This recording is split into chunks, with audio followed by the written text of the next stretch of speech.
Captain Zakaria এবং নায়েক কাদের সকল বাধা উপেক্ষা করে লক্ষ্যবস্তুর দিকে এগিয়ে যান।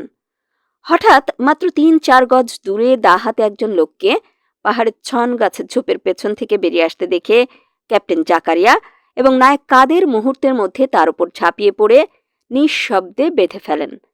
কিছু সময় পরেই সন্ত্রাসীদের আরও ২ জন সদস্যকে অস্ত্র কাঁধে নিয়ে এগিয়ে আসতে দেখতে পান।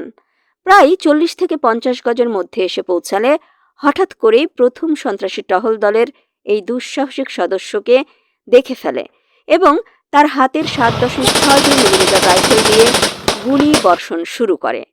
তৎক্ষণাৎ গর্জে ওঠে ক্যাপ্টেন জাকারিয়ার হাতের এসএমজি।